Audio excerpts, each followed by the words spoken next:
Assalamualaikum warahmatullahi wabarakatuh. Innal hamdalillah nahmaduhu wa nasta'inuhu wa nastaghfiruh wa na'udzubillah min syururi anfusina wa min sayyiati a'malina may yahdihillah fala mudhillalah wa may yudlil fala hadiyalah. Asyhadu an la ilaha illallah wa asyhadu anna Muhammadar Rasulullah sallallahu alaihi wasallam wa ala alihi wa ashabihi amma ba'du. Saudaraku kaum muslimin, alhamdulillahirabbil alamin. Segala puji bagi Allah, Tuhan yang telah mencipta dan memelihara alam semesta. Sebagai muslim yang taat, minimal dalam satu hari, satu malam, kita melafadzkan kalimat tersebut atau ayat tersebut 17 kali. Karena kita melaksanakan sholat 5 waktu. Ayat tersebut mengandung pengertian bahwa langit bumi beserta isinya diciptakan oleh Allah berikut dengan qadar-qadar yang akan terjadi di dalamnya. Di dalam langit dan bumi itu. Atau terhadap seseorang. Atau terhadap suatu makhluk. Sesuai dengan firman Allah, inna kulla syai'in khalaqnahu biqadar. Kami Allah menciptakan segala sesuatu sudah lengkap dengan qadarnya. Artinya, kita sebagai manusia menjalani kehidupan di dunia ini sudah ada tulisannya, sudah ada takdirnya. Ibarat dalam dunia perwayangan, kita adalah wayangnya dan Allah adalah dalangnya. Pertama kali makhluk yang Allah ciptakan itu adalah sebuah pena. Sesuai dengan sabda Rasulullah sallallahu alaihi wasallam, awwalu ma khalaqallahu al-qalam. Faqala lahu uktub. Faqala ya Rabbi wa madza aktub? Qala uktub maqadiru kulli syai' hatta taquma sa'ah. Makhluk yang pertama kali diciptakan oleh Allah adalah sebuah pena atau kolam. Setelah Allah ciptakan pena, Allah berfirman, wahai pena, menulislah kamu. Pena bertanya, ya Allah, apa yang harus saya tulis? Allah menjawab, tulislah qadar-qadar seluruh makhluk sampai terjadi hari kiamat. Di riwayat yang lain, Rasulullah SAW juga bersabda, kataballahu maqadirul khalaiq qabla ay yakhluqas samawati wal ard bi khamsina alfasana. Allah telah menulis seluruh qadar-qadar makhluk sebelum Allah ciptakan langit dan bumi 50.000 tahun. Jadi 50.000 tahun sebelum Allah ciptakan langit dan bumi, qadar-qadar sudah tertulis. Pernah Rasul juga bersabda kepada seorang sahabat yaitu Abu Hurairah. Rasul bersabda, wahai Abu Hurairah, jafal qalam bima antalam. Wahai Abu Hurairah, pena untuk menulis qadar itu telah kering sampai kamu nanti akan menjumpai tulisan yang ditulis oleh pena tersebut. Artinya, saudaraku, dalam hidup di dunia ini kita hanya menjalankan takdir dari Allah. Tidak akan bisa meleset, tidak akan bisa meleset. Ada sebuah keluarga yang akan melakukan suatu perjalanan dengan menggunakan pesawat. Pada hari H, dari pihak maskapai memberi kabar bahwa penerbangan pesawat tersebut dipercepat. Tapi kabar tersebut baru sampai ke handphone keluarga tersebut terlambat. Sehingga mereka sampai di bandara, pesawat sudah terbang. Alhasil mereka akhirnya tidak jadi melakukan perjalanan.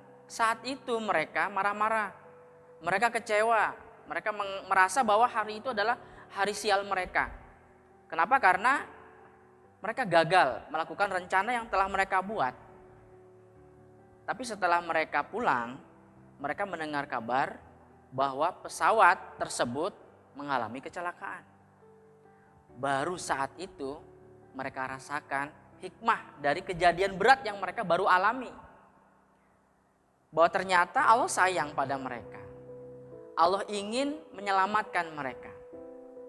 Kebetulan keluarga tersebut mendapatkan hikmah atau merasakan hikmah dari kejadian berat yang mereka alami tidak lama. Tapi dalam kehidupan kita, saudaraku, sering kita mengalami kejadian berat, tapi hikmahnya baru kita bisa rasakan setahun, kadang 2 tahun, bahkan ada yang sampai 10 tahun. Lama, saudara. Tapi yang jelas kita harus menyadari bahwa ketentuan yang Allah berikan pada kita itulah yang terbaik.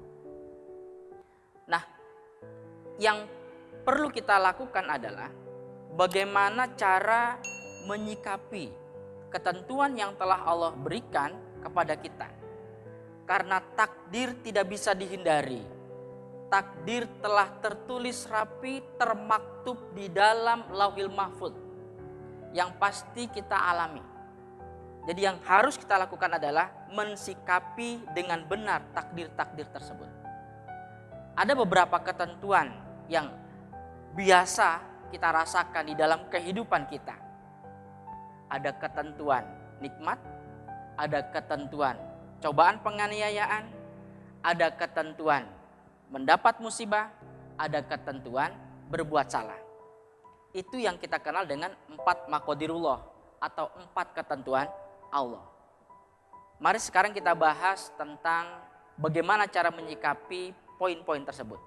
Yang pertama, ketika kita diqadar oleh Allah mendapatkan nikmat, maka cara kita menyikapinya adalah harus bersyukur. Kenapa bersyukur? Karena dengan bersyukur Allah akan ridho pada kita. Allah berfirman, wa in tashkuru yardahu lakum.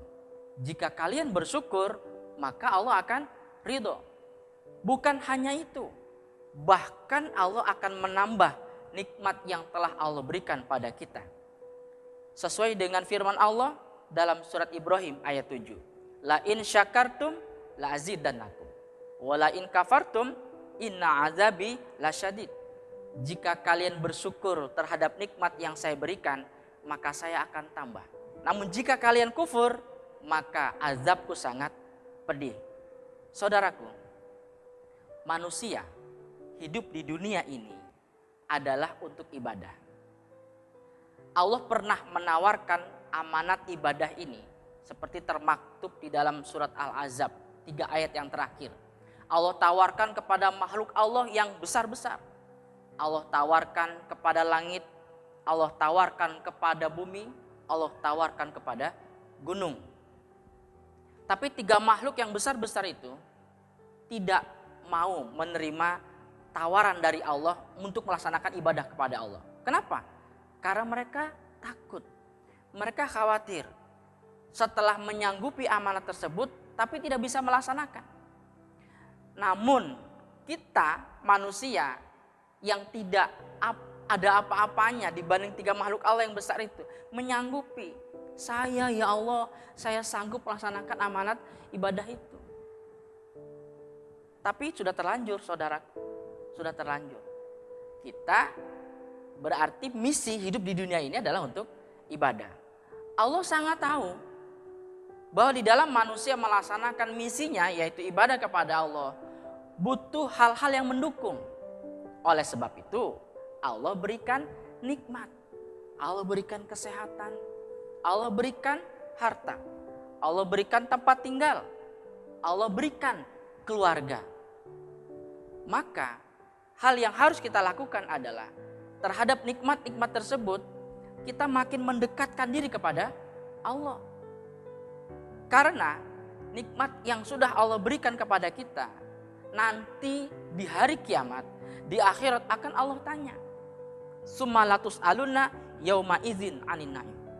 Kemudian pada hari kiamat nanti kalian akan ditanya tentang nikmat-nikmat yang Allah berikan kepada kalian. Saudaraku, semoga Allah Subhanahu wa taala selalu membimbing kita di dalam kehidupan ini sehingga kita bisa selalu menjadi hamba Allah yang bersyukur ketika mendapat nikmat dari Allah. Semoga bermanfaat. Mohon maaf atas segala kekurangan. Wassalamualaikum warahmatullahi wabarakatuh.